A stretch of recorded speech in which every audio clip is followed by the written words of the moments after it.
Vamos a tomar nuestros lugares, hermanos. Gloria a Jesús. Bien, vamos a titular el tema, o para iniciar y dar apertura a esta carta, más bien. Acuérdese que el libro es una cosa y carta es otra. Encontramos nosotros en la Biblia epístolas, que lo que significa son cartas, es igual cartas. Bien, en primer lugar, siempre es importante que conozcamos al personaje. No podemos entrar de una vez para ir viendo ya lo que expresa, lo que es el contenido de la carta, sino que para poder tener un panorama claro quién es el escritor, el que escribe esta carta de apenas 5 capítulos, pues nos va a servir de mucho, hermanos. Primeramente vamos a ver quién es Santiago. Santiago es un nombre más a lo español, porque en este caso el nombre más tendente a hebreo es Jacob. Jacob, dentro de estos nombres, sea Jacob o Santiago, son nombres o eran nombres bastante comunes, bastante normales, comunes, sí, en lo que era el ambiente judío. Por ejemplo, podemos hallar dentro de los Jacobos o Santiago, que es lo mismo. Se recordarán que dentro de los 12 apóstoles del Señor se menciona a Jacobo. Jacobo era hijo de Zebedeo. Este Jacobo, o igual Santiago en el idioma más que todo nuestro, este Jacob fue llamado por el Señor en aquella ocasión. Se recuerdan en Mateo 4, cuando dice que pasaba el Señor y llamó a Pedro, Andrés y a los hijos de Jacob, a los hijos de Zebedeo, que luego dice dejaron las barcas y a su padre y le siguieron. En ese caso, ahí tenemos a un Santiago o a un Jacob. Y pudiéramos ir mencionando muchos otros Santiagos o Jacob dentro de esto. Y esto es importante porque, bueno, incluso hay un hermano que me preguntó hace como un año, dentro de lo que estábamos estudiando de la guía, el libro de Hechos de los Apóstoles, me extrañó, dice lo que le voy a contar, que me dice: hermano, no entiendo cómo es que acá estamos estudiando lo que es el caso de Jacob, que es lo que aparece en el libro de los Hechos. Aparece que Jacob era uno de los principales líderes de la iglesia de Jerusalén. En este caso estamos hablando de este Jacob. Pero él me preguntaba, pero se ha enseñado que Jacob lo asesinó o lo mató Herodes, porque eso fue lo que hizo Herodes cuando, ustedes se recuerdan, luego iban a matar a Pedro, cuando la iglesia oró y el Señor mandó un ángel, pero había sido muerto Jacobo. Le digo, en este asunto hay que tener mucho cuidado por el hecho de que a veces uno se casa con un nombre y dice, bueno, si aquí estamos contradiciéndonos. Esa era la idea del hermano, o esa era la confusión, porque bueno, Jacobo ya lo habían matado, pero ¿cómo es que aparece acá en la iglesia de Jerusalén como uno de los principales de lo que es esta iglesia. Es esa la razón por la cual es importante ir mencionando estos detalles para cuando tengamos tal vez una duda, veamos pues que no es un asunto que solo había un nombre de una persona y que, bueno, en el caso que no se entienda, pues yo le expreso al hermano, mire, aquí lo que hay que ver es que este Jacobo era uno, este era otro, y también le explico que en el campo hebreo lo que es Jacob, eso tiende más a lo hebreo, y lo que es Santiago tiende a lo nuestro, a lo griego que sería, pero es un asunto de que se refiere al mismo nombre, no así a las mismas personas. Entonces, aclarado esto, vamos a ver, por lo menos váyase a la Biblia y vamos a ver en Mateo, vamos a ver quién era primeramente este Jacobo. En el capítulo número 13, vamos a usar la Biblia para darle esta introducción a esta carta. Y fíjese bien lo que le estoy diciendo. Si usted le pone empeño, le pone interés a todos estos estudios o estas cartas o libros que estamos desarrollando, usted va a ir siendo un cristiano con determinación sólida, porque es alguien que va a ir aprendiendo la palabra. Por ejemplo, en el capítulo número 13, verso 55, váyase, vamos a ver en este verso 55, habla quién era este Jacob. Y vamos a ver también cómo fue que llegó a ser apóstol. Dice, este es el hijo del carpintero. ¿No se llama su madre María y sus hermanos Jacob, José, Simón y Judas? Judas es también hijo de José. ¿A qué se refiere este versículo 55? Está refiriéndose al que el impacto que había generado, la fama que se había dado de Jesús. Y claro que todos en el ambiente de ahí, de Nazaret, de estos pueblos, conocían a esta familia, a José y a María. Y me imagino que es un hecho que lo conocían mucho por el oficio a lo cual ellos se dedicaban. José era un carpintero.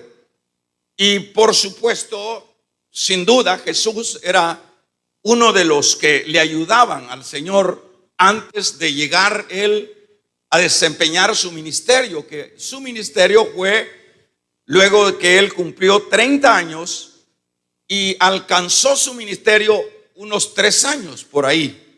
Entonces, mientras no se había insertado Jesús en su ministerio, en este caso, bueno, él se dedicaba a las cosas cotidianas, al oficio. Me imagino que eran muy conocidos por el oficio que ellos estaban desempeñando. Imagínense, por ejemplo, en el caso de una colonia siempre es conocido el sastre, es conocido el peluquero, es conocido el carpintero, porque ellos, bueno, desempeñan muchas cosas cotidianas dentro de las casas. Necesitamos una mesa, necesitamos que nos quiten el pelo, necesitamos y sucesivamente. Todo esto se entiende entonces que eran muy conocidos. Pero cuando viene Jesús y aparece con los milagros y aparece con con toda esta, hermanos, gama de cosas extraordinarias que jamás se habían dado y que en ningún tiempo, sí habían habido profetas, pero este profeta, como también le llamaban, que era Jesús, era diferente a todos los profetas. Y esa es la razón por la cual en este 55 aquí está identificando quién era Jacob. Jacob, dicho de otra manera, era medio hermano del Señor Jesús. Esto es importante porque eso nos ubica, que cuando no conocemos la historia, bueno, se dice que estamos mal, ¿verdad? Pero cuando vamos conociendo la historia, ya de hecho, ya llevamos un panorama muy amplio para poder, hermanos, ser conciso en nuestra vida espiritual. No es el carpintero, están hablando de Jesús, no se llama su madre María y sus hermanos aquí aparecen. Aquí usted puede ver cuando, por ejemplo, aquellas doctrinas que aparecen y le dicen, no, si María era pura, María no tuvo hijos, fue inmaculada y todo eso. Ahí podemos ver nosotros, por eso es necesario estudiar la palabra. Porque cuando a usted le dicen o le quieren insertar una doctrina que no tiene nada que ver con lo que sería lo inmaculado de lo que era María, entonces usted puede ir viendo las tremendas contradicciones. Pero cuando ya usted sabe, en este caso, aunque estoy yéndome por el lado de Jesús, pero también estoy aprovechando de que esta pareja, es decir, María y José, no solo tuvieron a Jesús, él fue el primero. Pero acuérdese que Jesús fue diferente a la concepción que fue el caso de estos hermanos, de él. Fue diferente, ¿por qué? Porque María, habla el libro o el Evangelio de Lucas, que fue intervenida por el ángel, se le dijo, concebirás un hijo, y se posó el Espíritu Santo sobre ella y concibió del Espíritu Santo. Dicho de otra manera, esa concepción en el vientre de María fue una concepción no de la línea humana, no de carne y sangre, sino una concepción espiritual. Y en ese sentido, ella era una virgen en ese preciso momento. Pero luego que ella tiene este niño que se llama Jesús, que es nuestro Salvador, la vida continúa para María y José. Y tienen ellos estos hijos. Y acá pues, vamos a ver, no está con nosotros, se llama su madre María y sus hermanos Jacobo, José, Simón, Judas, y no están todas sus hermanas. O sea que Jesús tenía hermanas también. Y todas esas cosas es importante saberlas en la palabra. Yo no sé si usted lo había leído y todo eso, pero es importante que a nivel de estudio lo vayamos enfocando. Sí, tenía hermanas también. O sea, era una familia normal, José y María. Pero cuando a usted le quiere meter la idea de que ella era inmaculada, es decir, que ella siempre se mantuvo virgen y que eso es una alteración nos llaman a nosotros ¿cómo le llaman? Los protestantes. No es alteración de los protestantes, es la palabra de Dios. En la palabra de Dios, lo que está en la palabra, y esto lo puede ver en los otros evangelios que todavía lo amplían. Pero entonces Jacob era un hermano, medio hermano. Voy a aclarar esto porque también eso es bueno, que usted sepa que era medio hermano del Señor. ¿Por qué era medio hermano? Porque José no fue padre en cuanto a su engendramiento del Señor Jesús. Ya le dije que fue el Espíritu Santo el que puso en el vientre de María esa concepción divina. Y José solo lo que llegó a ser fue un padre adoptivo. José, bueno, usted sabe cómo hizo José. Acuérdense que era un hombre muy santo, era un hombre muy creyente. Y cuando, por supuesto, el Señor lo preparó, le dijo: mira, José, el niño que va a tener tu esposa, porque se habían desposado, es como haber tenido, pues, como se le llamaría, tal vez hoy día no, pero para que se entienda, ya tenía la mano de la novia, para que se entienda así. José ya tenía la mano de la novia, es decir, ya estaban comprometidos. Pero el problema es que sin haberse casado aparece la muchacha embarazada.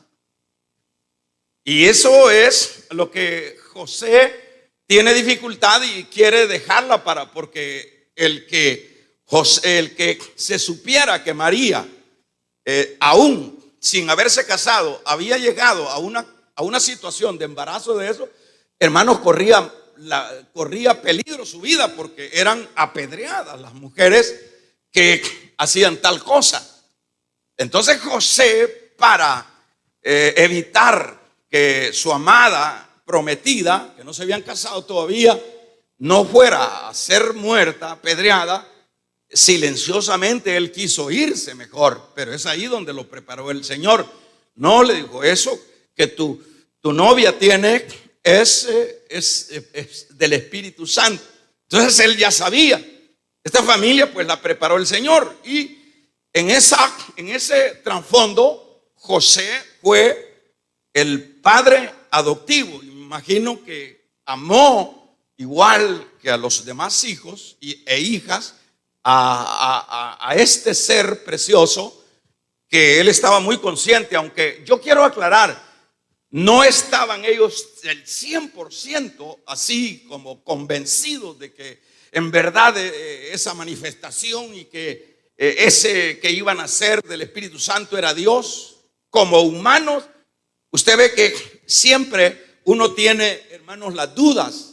Y como ellos también eran humanos, llevaron momentos de duda, pero venían las revelaciones, venían las confirmaciones. Entonces, para que avancemos, ¿quién es el personaje? Santiago o Jacob, ¿verdad? En este caso, pues vemos que era hermano del Señor Jesucristo, o medio hermano. Vamos a ver, váyase al capítulo número 7 del libro de Juan. En el capítulo número 7, yo solo estoy dando una introducción y después vamos a estar extrayendo todo el contenido de lo que da esta carta. En este capítulo número 7 de Juan, versículo número 4 en adelante, fíjese bien, nos está diciendo, dice: porque ninguno que procura darse a conocer hace algo en secreto. Si estas cosas haces, vas a manifestar al mundo, porque ni aún sus hermanos creían en él. Entonces Jesús, en el verso 6 dice, le dijo: mi tiempo aún no ha llegado, mas vosotros, vuestro tiempo siempre está presto. ¿Qué quiero decirle con esto? Fíjese, este apóstol que ha escrito estos 5 capítulos de la Biblia, y que también el libro de Judas es otro de los hermanitos que aparecen ahí del Señor, pero eso lo vamos a ir viendo si tenemos tiempo. Vamos a ver qué es lo que quiero destacar acá. Acá lo que quiero destacar es que sus hermanos no lo aceptaban.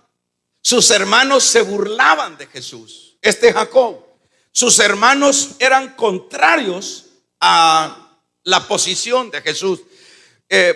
Eso a veces uno no lo puede como ignorar, ¿verdad? Siempre dentro de los hermanos hay cuestiones, hay celos, hay pleitos, y a veces hasta se ridiculizan los hermanos, ¿verdad? Pero en este caso pues no se pasa de largo esto. Sus hermanos le están diciendo: ¿por qué no vas a Jerusalén? Sin duda, en esta ocasión el Señor no va a Jerusalén, porque acuérdense que Él no vivía en Jerusalén. Él se crió en Nazaret. De Nazaret y de todos los lugares del mundo iban cada año a las fiestas a Jerusalén. Y en este caso los hermanos le están diciendo: ¿y cómo es que vos sos el grande? ¿Y cómo es que vos sos el el ungido, que vos sos el Cristo. Acuérdese que el ungido o Cristo lo que significa es ungido. ¿Qué significa ungido? Era una promesa de Dios que Él les había hecho, que en su momento les mandaría el ungido, que los defendería, que los libertaría. Entonces los judíos siempre estaban en la expectativa de esperar al ungido. Y ya me imagino las risas que le hacían al Señor los hermanitos y las hermanas. Vaya ungido, ¿por qué no vas a Jerusalén? No es necesario que te vayas a dar a conocer. Y es acá donde les dice: mi tiempo no es ahorita, pero llegará el momento. ¿Está conmigo, hermano? Vamos a ver, llegará el momento. Váyase al capítulo número 13, al capítulo número 3, verso 21 de Marcos. Corriendo, porque el tiempo nos apremia. Y en este 3 y en el verso 21, fíjese que también tenemos acá otra referencia donde nos dice: cuando le oyeron los suyos, ¿qué dice ahí? Léalo. Vinieron, dice, ¿para qué? Para prenderle. ¿Porque qué? Porque decían que estaba fuera de sí. Los hermanitos y hasta la misma madre estaban como que estaban estudiando a este hijo que les había salido tan raro, a este hijo que era muy fanático, a este hijo que no perdía martes, no perdía jueves en la iglesia. Damos un amén, iglesia.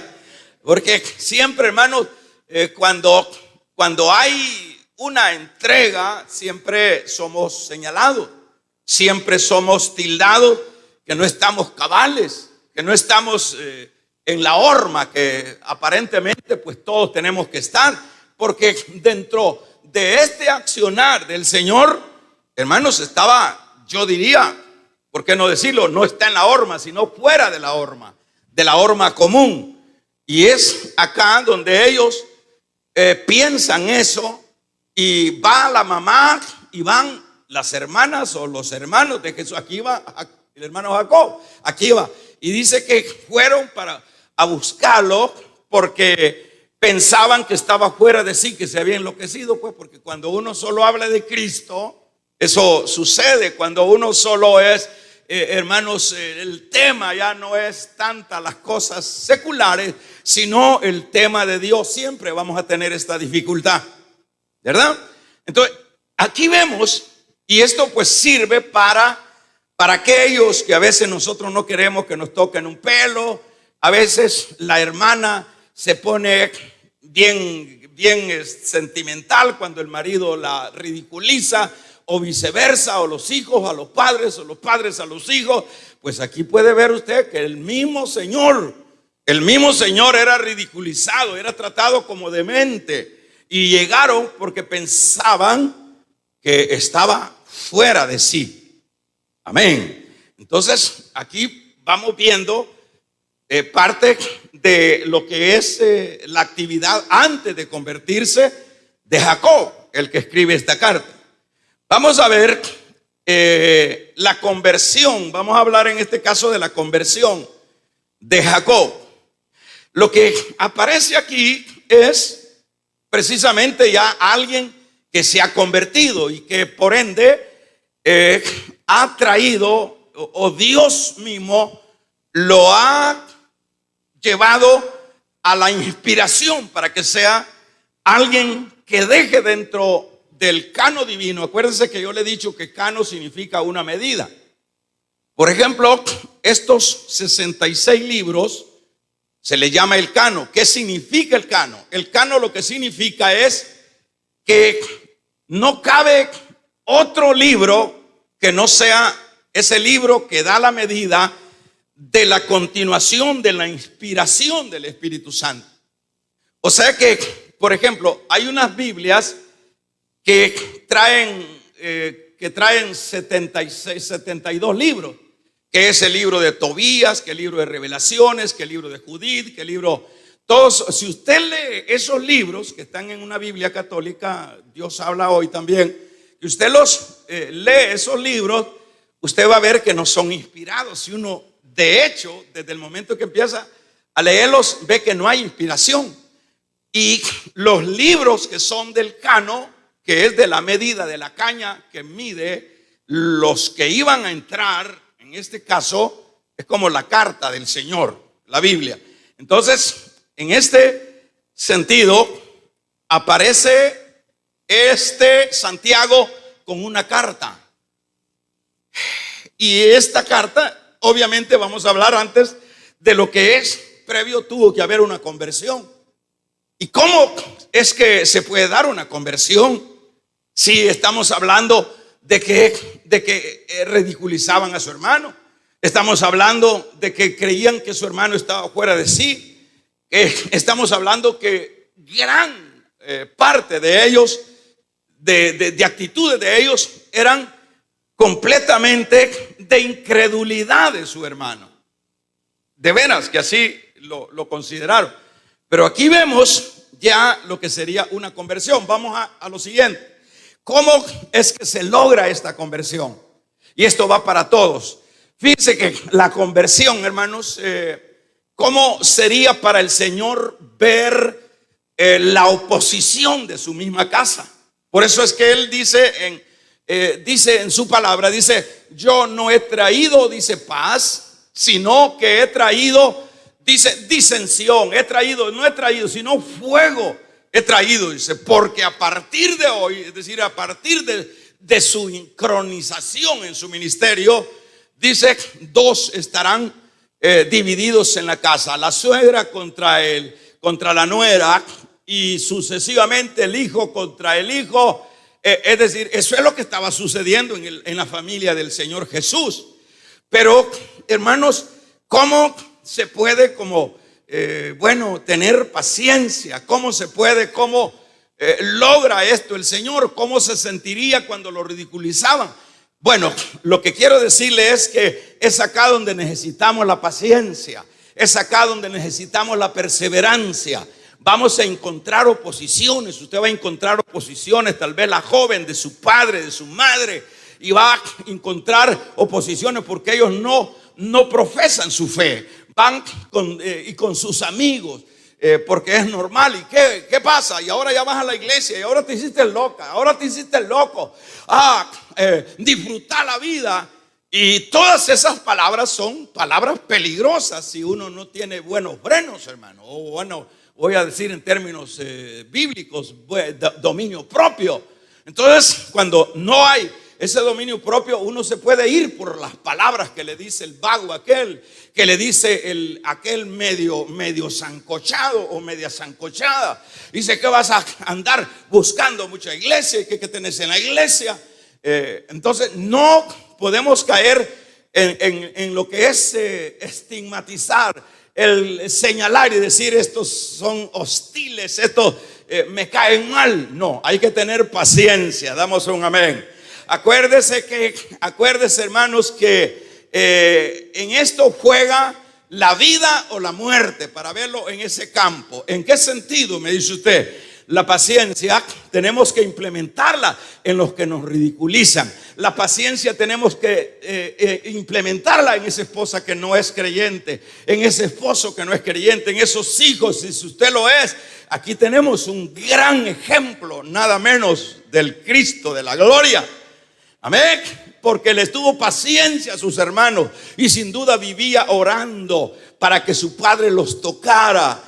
Dicho de otra manera, sembró la semilla en ellos, sembró la semilla en ellos, sembró la semilla en ellos. En el hermanito Jacob, que ahora es apóstol de Jesucristo. Damos un gloria a Dios, le vamos a regalar ofrenda de palmas al Dios de la gloria. Apóstol de Jesucristo. Acá vemos a hermanos, a Jesús con esa lucha de su hermano, de sus hermanos. Porque me imagino, bueno, la Biblia, yo me imagino que le sembró la semilla a todos y sin duda a todos. Bueno, que aquí a lo que aparecen como sus hermanos solo es Jacobo y Santiago. Y Santiago, que es la carta de Santiago, de Judas, perdón, que es el mismo Santiago. Pero esos son los dos que aparecen, los dos hermanitos que se burlaban.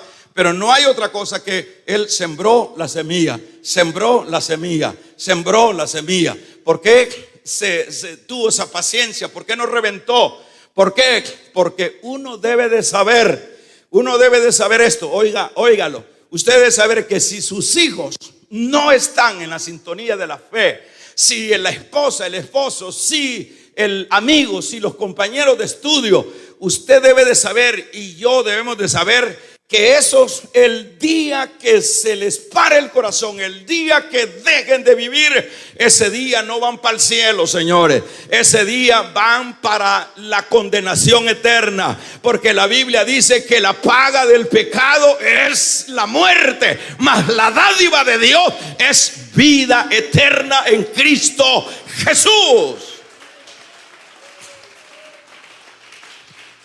Entonces, en ese caso, eso debe de llevarnos a seguir sembrando. Al amigo rebelde, ese que solo de mujeres te habla, a los jóvenes, ¿verdad? Que no tiene otro tema. Mujeres, mira qué chica, que mira qué bonita, que no sé qué, que no sé cuánto, que es hija de Julán. Usted siempre cámbiele el disco y dígale, hay uno precioso, dígale, hay uno que se llama Cristo. Hay uno que yo estoy enamorado de él. Hay uno, pero vos sos loca. ¿A qué estás siguiendo? Y vos sos loco, fanático, ya te hiciste loco, ya te anestesiaron esos tales pastores. Aquí no se trata de anestesia, aquí se trata de que sabemos que esto es de vida o muerte. El Señor sabía. La Biblia dice, ¿cuántos alaban el nombre del Señor? El Señor le dijo a sus discípulos que es un principio que hay que aplicarlo. Ustedes me van a ser testigos en Jerusalén, me van a ser testigos en Judea, en Samaria y hasta lo último de la tierra. ¿Qué le está diciendo? Ahí está dando un principio. Tú tienes que ser testigo ahí en tu casa, tienes que predicar, tienes que ser luz en tu casa, tienes que ser luz. Después de tu casa sigue el vecino, después sigue a la otra colonia. Vamos a regalarle ofrenda de palmas al Dios de la gloria. Siga adelante.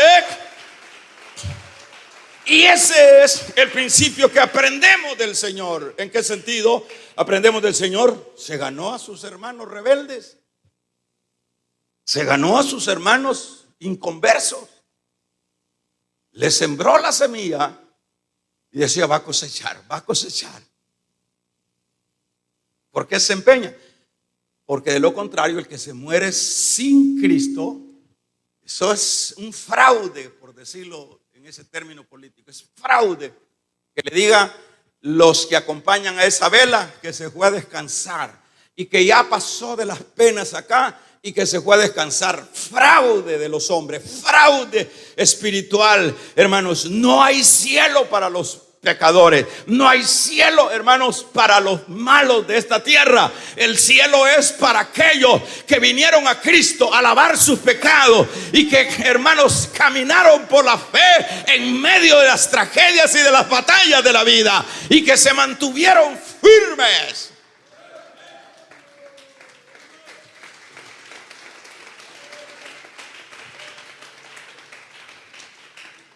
Damos un amén. Entonces, siembre semilla. Ese maridito rebelde, si usted sabe que es bien dormilón, hermana, en la noche váyase descuidadito. Bueno, ahí creo que duermen juntos, ¿verdad? Solo se dé la vuelta y te ministro.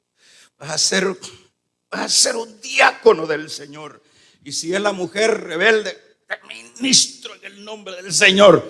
Yo sé que ese, como dijo Job, mi Redentor vive. Y yo sé que vas a cambiar. Yo sé, roncando, hermano, lo que se siembra se cosecha. Eso es el principio de la siembra y la cosecha. La semilla va a funcionar, la semilla va a germinar, porque poderoso es Dios. Hermanos, los justos claman y el Dios del cielo les escucha.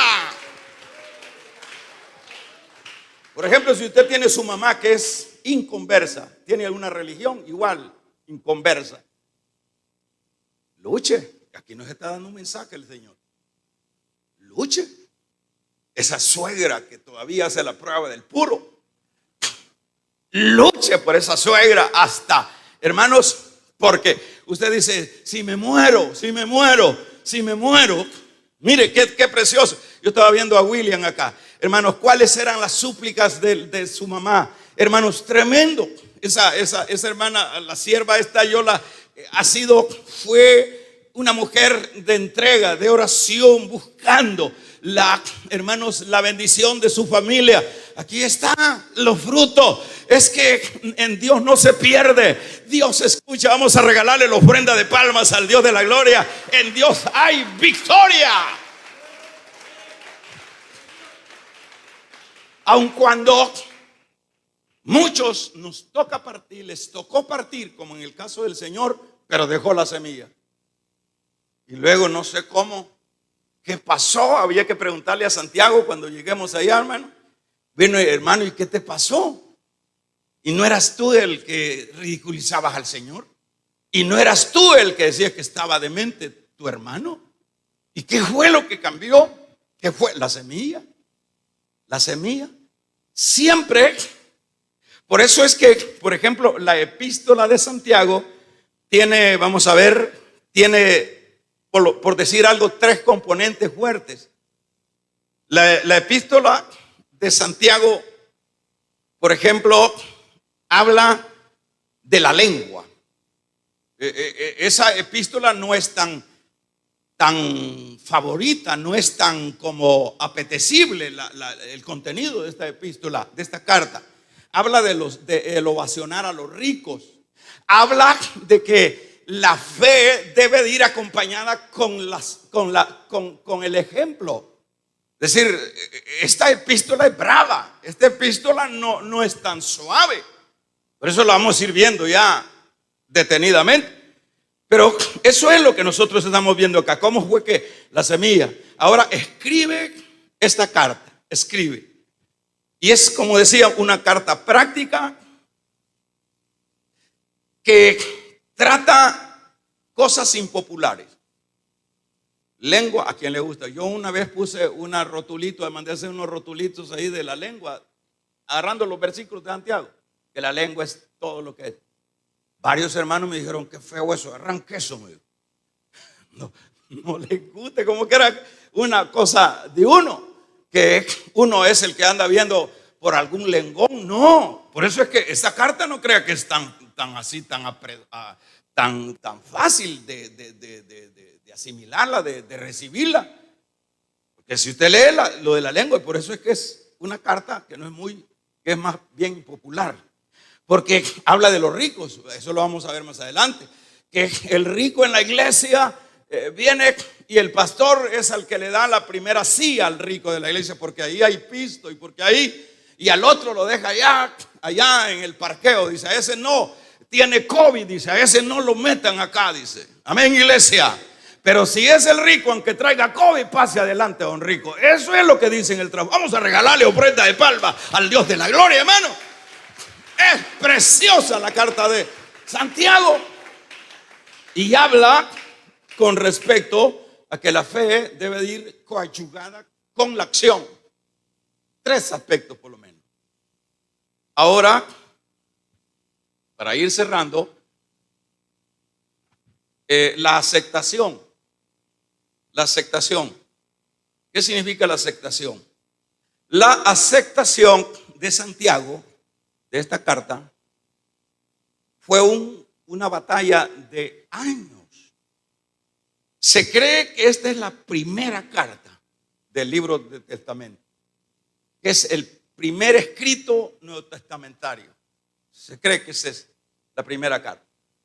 Y esta carta era muy conocida por los de Jerusalén.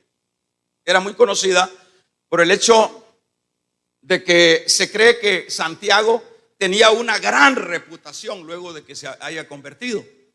Era un hombre entregado, porque siempre eso es lo que sucede, hermano. Cuando viene el momento de nuestra experiencia,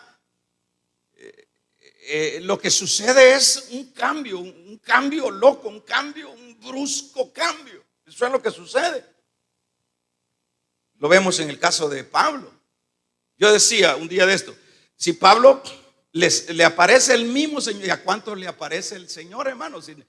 Si el Señor nos está apareciendo de diferentes maneras, a través de un accidente, a través de una muerte, pero hay gente que ni por un lado, y a veces les habla el Señor y no hay reacción.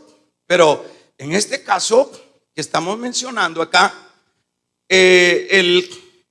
Santiago tiene esta metamorfosis que lo capacita y que lo mete, y que se granjea lo que es el respaldo, el reconocimiento de la iglesia en Jerusalén. Es decir, luego avanzó, y para que avance y se logra el título de apóstol. ¿Usted cree que esto es poco? Ahora hay unos apóstoles de ¿qué, hermanos? Apóstoles de fachada, pues, porque realmente hablar de lo que es el ministerio de un apóstol, vamos a estudiarlo un día de esto. ¿Cuáles son los perfiles de un apóstol? Nada que ver con lo famoso que se presenta hoy en este campo espiritual. Bueno, pero eso será otro tema. Vamos a ver, entonces, en este caso, Santiago viene y escribe esta carta, ¿verdad? Y esta carta fue difícil para el campo cristiano evangélico aceptarla. Por lo menos se dice que Lutero tuvo esta carta en poca estima, la carta de Santiago. ¿Por qué? Porque los reformadores, la lucha de los reformadores era una cosa, hermanos, era una batalla contra muros. Acuérdense que los reformadores, sobre todo, la lucha de ellos era el quitar de la mente que la salvación era por obras y no por fe. Yo decía la vez pasada, por ejemplo, que una de las situaciones de Martín Lutero, una de las luchas de él era eso. Cuando Martín era un monje católico romano, Martín Lutero era un hombre tan lleno de devoción y tan temeroso a Dios. Bueno, primero dice que la conversión de él fue a través de una tormenta eléctrica, que unos rayos, y él hizo un pacto: Señor, si no me mata este rayo aquí, que le dijo, yo me voy a convertir a ti. Se hizo católico, se hizo monje. Pero este hombre llega a un punto de que cualquier pensamiento había ofendido a Dios, y se tiraba de rodillas y empezaba 6 horas pidiéndole. Se levantaba, allá iba llegando por allá, otro mal pensamiento, otra mala actitud, seguía. Ese hombre no tenía paz. Ese hombre sentía que ofendía a Dios en todo, y por lo tanto solo vivía de rodillas. Se estaba matándose, en el sentido de ese temor, que cómo entonces puedo sobrevivir. Y veíamos la vez pasada, y lo tenemos, no sé si estoy mal, en Romanos capítulo 1 verso 17, si no estoy, hermanos, pero ahí vemos que habla de la palabra del justo. Por la cuando Martín viene y lee que no es por obras, él hacía obras y luego quedaba insatisfecho y luego otra vez a encerrarse, porque él sentía que Dios lo iba a matar. Pero cuando lee ese versículo, el justo vivirá. El justo, ¿qué es lo que dice? El justo vivirá por la fe. Y cuando él lee ese versículo, le quitó el telón el Señor, y se dio cuenta que todo eso era una angustia innecesaria. Y dice, no es por obra. Y en esto choca la carta de Santiago con los reformadores. ¿Cómo puede ser? Y esta carta fue desestimada por tiempos de ellos, y a la vez porque ellos veían que esta carta reñía con la doctrina de Pablo, porque Pablo era defensor de la fe. Esto fue una lucha para que lograra entrar ¿a dónde? Vamos a ver, a la ¿qué? Al cano, a la medida. Fue una lucha, no fue fácil, porque aquí ve usted que tenemos 66 libros. Estos 66 libros fue hay cientos de escritos, están otras cartas de Pablo, otras cartas de Pedro, hay un montón de libros apócrifos que no son inspirados, que eso es lo que significa, no son inspirados. Hermanos, son ¿para qué tantos? Cartas, están las cartas de Daniel, los libros, unas cartas que escribió Daniel y sucesivamente, pero ninguna con el tiempo se fueron, hermanos, recopilando lo que era exactamente la inspiración del Espíritu Santo. Yo decía un día de esto, por ejemplo, el libro de Cantares era rechazado por los padres de la iglesia. ¿Por qué era rechazado? Y por los judíos también eran rechazados porque veían un romance muy, muy abierto de un hombre con una mujer, y eso es lo que dice. No fue fácil. Si usted, hermano, si nosotros ahora tenemos este ejemplar y lo tenemos, dice el último libro de Apocalipsis, el que le ponga y el que le añade, el que le quite o el que le añade será maldito. Esto cuesta la sangre. Vamos a regalarle ofrenda de palmas al Dios de la gloria. Aleluya. Esto es un trabajo terrible, para que usted lo tenga ahí, para que no lo lea. Amén, amén. Es tremendo, no crea usted que ahorita tenemos el producto hecho, como se diría. Y ahí tenemos el producto hecho y ni lo leemos. ¿Y a dónde dice eso? Yo leí ahí un versículo que dice, Dios dice, ayúdate que te ayudaré. Dame el texto, por favor. Unas locuras que dicen que dice la Biblia, pero la Biblia no dice eso. Dios, dice la Biblia, que le da muelas a quien no tiene quijadas.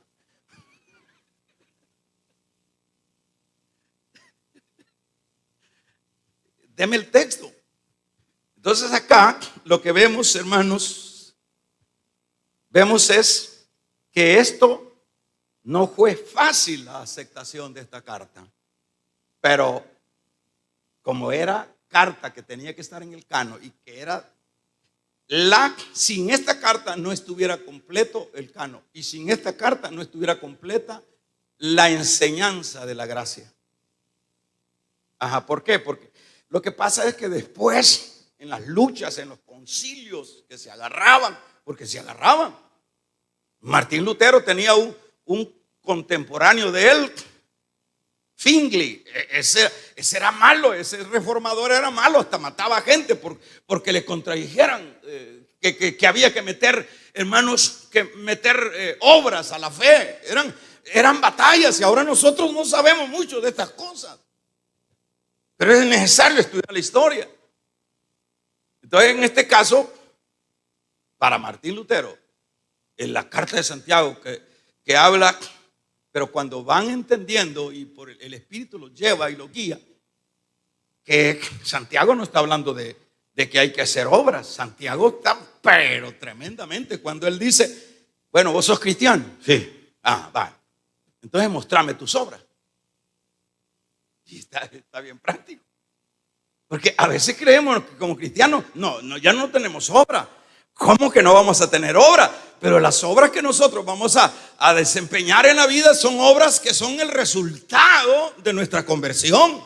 Nosotros no podemos ser ajenos a las necesidades, a cualquier campo, la obra, hermanos, pero no es para salvarnos, es el resultado de nuestra conversión a Dios.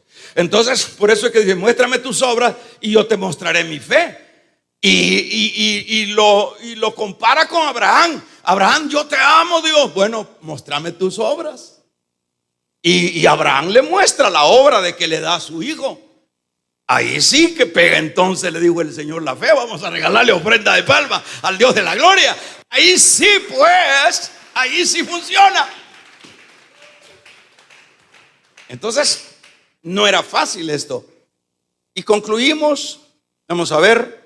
Concluimos con la despedida que le hicieron en el funeral, porque se murió Jacob. ¿Sabían ustedes que se murió? ¿Ustedes saben que se murió? Está escrito.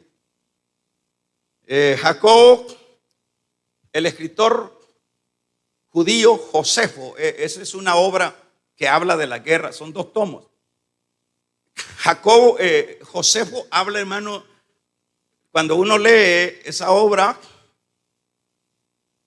yo veía cuando él habla, es un escritor contemporáneo del tiempo luego de la ascensión de Cristo. Y él habla de la guerra de los judíos cuando vinieron los romanos. Increíble. Habla, pero también habla que él no es cristiano, pero habla de un tal señor que se llamaba Juan, y que ese señor que se llamaba Juan bautizaba a los judíos en el río Jordán. Él no sabe, él escribe, pero no sabe quién es Juan. Y cuando habla de Santiago habla lo mismo Josefo, Flavio Josefo se llama. Cuando habla de lo mismo, habla de que, bueno, que Santiago era muy, muy conocido, llegó a ser la principal columna de la iglesia de Jerusalén. Jacobo, Pedro y Santiago. Porque cuando Pablo habla en el capítulo 1 de Gálatas, dice que lo primero que fue luego de su conversión fue y habló con Pedro y con Santiago. En el capítulo número 15 del libro de los Hechos, es Santiago el que da el visto bueno de que los gentiles no tenían que hacer obras, ni que tenían que guardar días, ni comer tales cosas, sino, dijo Santiago, fue el que dijo, solo que se guarden de sangre de ahogado y de fornicación. Eso fue todo lo que dijo. ¿Quién fue el que firmó en ese concilio de Jerusalén? Santiago. Ese llegó a ser. Pero el problema es que siempre se muere uno, hermano. Ya qué problema, ¿verdad? Entonces, este escritor habla de que fue martirizado por el año 62. Dicen que lo llevaron al pináculo. ¿Y sabe por qué fue martirizado? Porque, por supuesto, él defendía la fe de Jesús en Jerusalén. Fue martirizado y fue tirado del puente de la parte alta donde quería el diablo tirar al Señor. Ahí lo tiraron a él. Y después, ¿y sabe quién fue el que lo mató? Lo terminó de matar porque cayó medio quebrado del pináculo. Vino don Ananías. ¿Se acuerdan de don Ananías? Un tal sumo sacerdote que condenó al Señor Jesús. Ese es la historia de esta carta que vamos a empezar a estudiar. ¿Está bueno? ¿Verdad? Esta es la historia del personaje de Santiago. Y cuando terminamos con que fue martirizado, ahí podemos ver que la vida cristiana no es de flores, señores. La vida cristiana es de guerra. De guerra. Hoy queremos un evangelio debajo de la cama. No, muy largo allá. No, allá no quiero ir a servir porque es muy largo. Entonces le vamos a poner un evangelio debajo de la cama. Para que ahí predique y para que ahí coma, para que ahí trabaje y para que ahí diga que es cristiano. Es que ahí me pueden pegar una pedrada. Es que ahí me pueden hacer daño. Cristo le dijo a Marta, Marta, el que cree en mí, aunque esté muerto, vivirá. La vida, el trasfondo de la vida espiritual, aquí estamos hablando. Fíjese, le digo lo último. Podía haber salvado de este martirio el hermano de Santiago, lo podía haber salvado, hermanito. ¿Aló? ¿Sí? ¿Y por qué no lo salvó? Era su medio hermano. Estaba en el trono. A estas alturas ya estaba sentado a la diestra del Padre. Porque así es la vida espiritual. Así que no andemos ahí, hermanos, pidiendo papa móvil. Eso es solo para el papa. Pero para la iglesia lo que hay es, y en este caso, gracias a Dios que no estamos siendo perseguidos, pero mucha iglesia ya se acomodó porque tiene miedo al COVID. Bueno, enciérrate. Ese es tu evangelio. Pero aquí no se trata de tenerle miedo a nada. Nosotros somos más que vencedores en Cristo Jesús, Señor nuestro. es que nos podemos morir. Si de todos modos te vas a morir, sea de gripe o sea de un sentimiento, de cualquier cosa se muere. Hay uno que se murió de amor la vez pasada.